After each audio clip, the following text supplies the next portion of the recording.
Hello and welcome to another video. In today's video we're continuing with our Wheelhorse 706 project. Now between this video and the last one we've fitted up the hubs and the brake pulley on the gearbox. That is all back together, and today we'll be focusing on the chassis, having a good clean up and fitting some new parts along the way.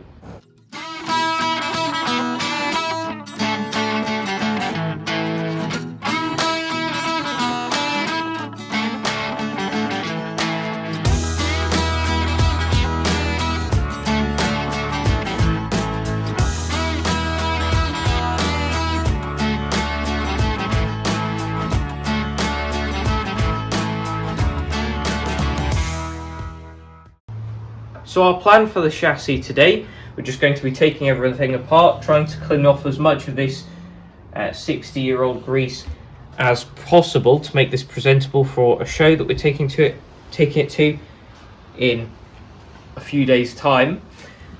And we're going to start with the front axle, and we would usually prefer to switch all of the bushings and everything like that, but we don't have enough time for that before the show. So what we're going to do is just take all of the bits apart, clean them all out, and then pack them with new grease, put it all back together and make any necessary repairs before the show.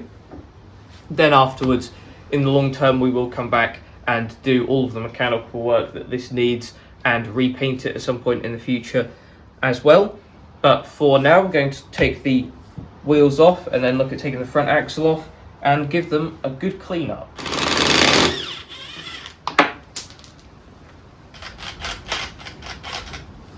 I'll put up a bit of resistance there. Try not to lose the washer at the same time, that'd be nice. It's one wheel off.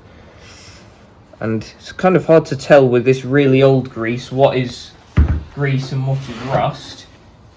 But head over to the other side and take the other front wheel off as well. We need to remember that we're missing a grease nipple there, so that'll need replacing.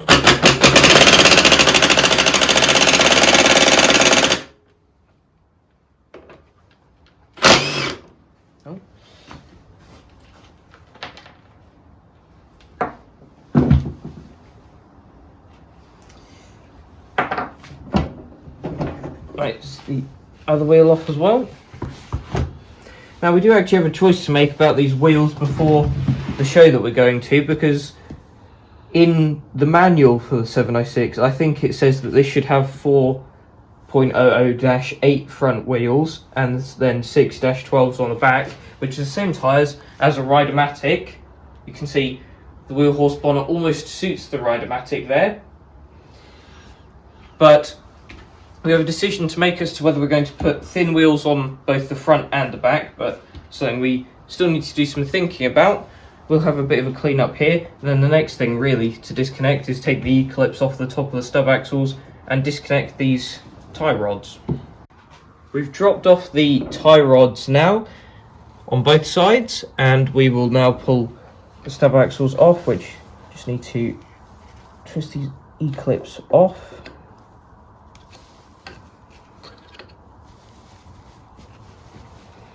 Then in theory,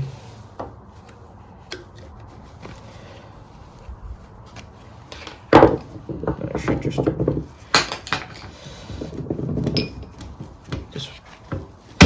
drop down, although that's pretty stuck.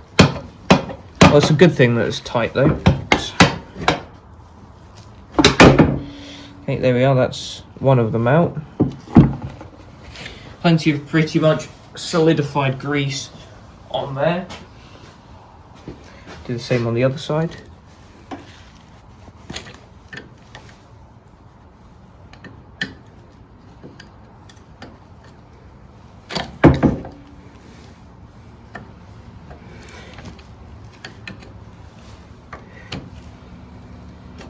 I think we became experts at doing E-clips after our Raider project, and I'm not quite used to them again yet, seeing as that's a part that we don't usually come across on Bolins, I don't think, very often.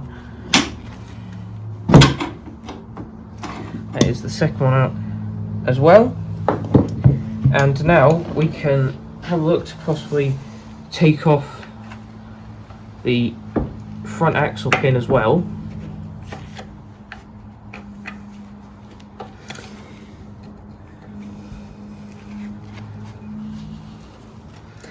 And by the looks of it, that's going to be more difficult than I'd hoped. Try to hold that in position while I just twist off the Z-clip. So that's the clip off at least. Got the steering on full right-hand lock to try and give us as much space as possible to possibly knock that through.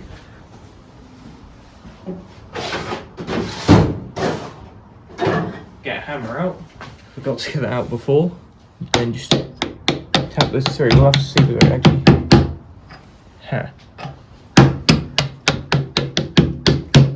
goes clear as the steering, which it has. So that's good. And now that is free to drop, and that is absolutely disgusting, all that muck on there. So plenty to clean up now. Quite a long time later now, and we've done plenty of cleaning up of these parts, the stub axles, axle pin, and the front axle itself. And you may notice we have the fuel tank off here.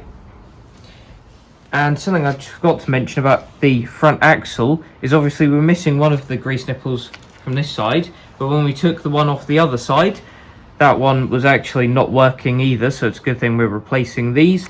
Cleaned out both those threads, and also realised that there should be a grease nipple on the underside there too, so we cleaned out the thread for that. And that will be getting 3 new grease nipples when we come to put this axle back on. Now underneath the fuel tank was plenty of oily stuff, some pretty poor wiring, and Eric, the dead spider. And Eric's made quite the nest or web under here. However, Eric might get evicted in a minute. And our plan, rightly or wrongly, is actually to turn the chassis upside down so that we can do all of the cleaning of underneath the chassis, because it's pretty hard to get to at the moment. And our plan to do that is we have a pretty massive axle stand here. That's going on the front there, and then we've got 2 for the back, which will be going on these bits here.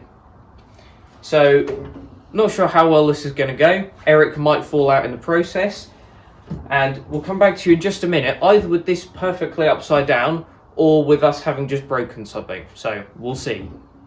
Well, the chassis is upside down and nothing majorly wrong happened. Eric's still hanging in there, down there, and we've got ratchet strap on this so that it won't fall over, or at least it shouldn't do. And we've got lots of cleaning to do under the chassis here, so this should keep us busy for a little while. And we're kind of conflicted about what to do or what order to take things off when it comes to some of these steering components to take them apart, but we think we'll probably just undo this split pin with it this way around, and then when we turn this back the right way up, we'll dismantle kind of the quadrant and stuff like that to clean that stuff up better. We also have a clevis fork on this part of the lift lever mechanism, so we'll definitely reuse that when we're making a lift cable for this. But we will get to doing lots of cleaning up. Might also see if we can move these foot pegs so that they're at the same angle, because they're not at the moment. So we'll do all of that and come back to you in a little while. We've had a good clean up now, as you can see, but something that makes cleaning up quite difficult is the amount of weld splatter that Wheelhorse left on here after welding up the chassis, which is really unhelpful. And when we come to paint up this tractor in future, we'll definitely get rid of all of that, because you can't really clean it up with that stuff in place, and that's the kind of thing you expect to be taken off at the factory once they've done all of the welding. But that's a shame, but it is what it is. And we've done a couple of other things. We've just kind of straightened out this split pin so that we can take that out in a minute, and then when we flip the tractor over, we can take these steering parts off. And we also put a new pin in this clevis fork here, just because it's easier to do while we have the tractor this way up. And the whole lift system is something else that we'll have to make, but we'll do that once this is the other way up as well. I've also put the foot pegs roughly level, but when we put the chassis upside down again, might put an angle measurer or something on there, and the fuel tank is currently off and is got some cleaning chemicals in it, so that's being cleaned as we speak. But what we'll be doing now is flipping the chassis over and we can do some further cleaning. We have the chassis the right way up now, which is very easily done on this Wheelhorse because it's much lighter than most of our other equipment. So me and Dad did this in only a couple of minutes, which is good. Now we're going to clean this side of the chassis, which is mainly this area around the fuel tank and some of these steering components. And once we've done the cleaning around here, we will then take this all apart, take off all of the 50 to nearly 60-year-old grease off of there, re-grease everything, fit it all back up nice and clean and freshly greased. And then we can fit new ignition switch and the choke and throttle cables. And then after that, the fuel tank is ready to go back in, and beyond that is pretty much just reassembly rather than stripping this down any further, which is good. So we will start on this cleaning and we'll come back to you in a minute once we've evicted Eric and his friends, which seem to have died in here as well. So we got a bit carried away there. As you can see, we've done plenty of cleaning around where the fuel tank would sit, and in the end we did have to take the dash panel out just to get better access, and you can see we've removed the ignition key and the throttle and choke cables from there as well. So having cleaned all of that up, we did notice that this lift lever bracket, this bolt was loose, so we took it all off, cleaned everything up, put it back on, and realised that it was loose because the captive nut that was there, or should be there, had broken off at some point in the past. So we put a new bolt in there and used the opportunity to put a new earth wire on there for earthing the magneto, kind of once we've got the engine in, thinking forward to installing the ignition switch, which will be in a little while. Now, after cleaning all of this up, we said we were going to clean up some of these steering components, and our initial plan was to just kind of undo these two parts and try to maneuver them around each other. But having just tried that a bit, we realised that wasn't really possible without bending the dash, and we didn't want to do that. So we've already taken off the split pin and the washer from the end of this part here, and taken the bolts out of this bracket as well.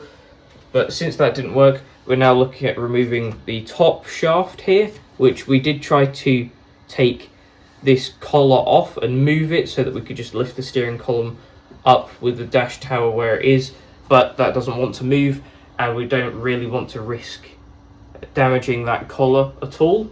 So instead we've taken 4 bolts off, 2 bolts on each side that hold this top part of the dash tower on, and that is now loose. So in theory this can be lifted out, and then we can take the other parts out from there. And something we did notice is that when the steering wheel is straight, this isn't quite in the center. I think it's probably 1 tooth out, so we'll correct that once we put this all back together.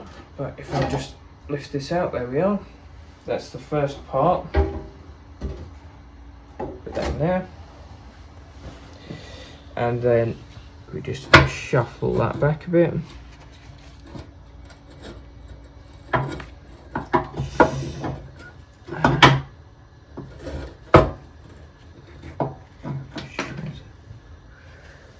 Must have been another washer that we missed there, which has just fallen off. Good to see this is quite tight on this shaft. There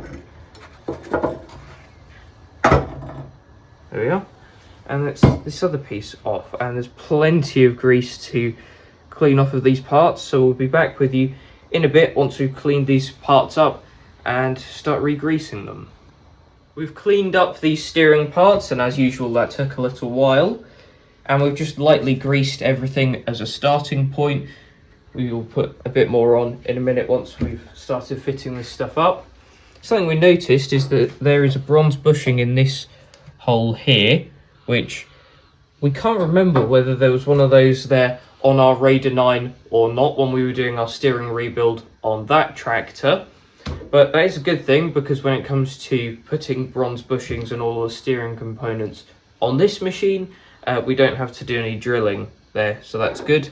Saves us a bit of a job and plenty of time lining things up on the mill. I'll just move that out of the way so that we can put this stuff in. And it is that one that goes in first, and then slide that along like so. I will just drop the bolts for this one in as a starting point for lining it up, and I will move this along a little bit just so that that doesn't interfere with the dash tower going on.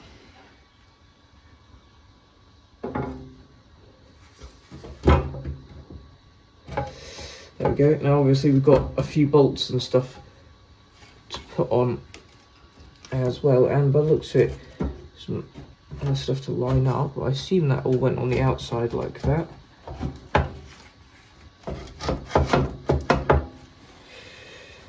So yeah, and if we just make sure the steering wheel's pretty much centered, which it kind of is, then have a look at where this is positioned.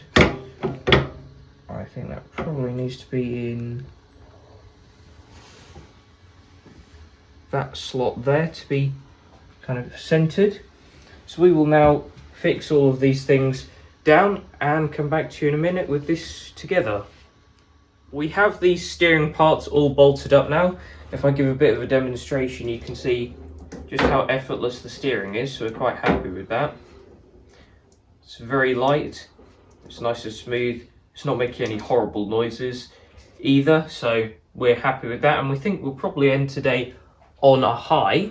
The next thing to go in would be the dash panel, and we found that when we were taking this apart, it was easier to take out this dash panel with the throttle and choke cables and the ignition key in there, and then it was just easier to take those things off with this entire panel out, because it gives you more space, whereas it's a bit awkward to do everything up in this area. So we're going to kind of repeat that when it comes to putting the new stuff in. We have the new throttle and choke cables there, and the new ignition key sitting on the table as well. Interestingly enough, these two cables, one of them came from the USA, the other one came from Ireland, so both came from very different places with very different distances away from us.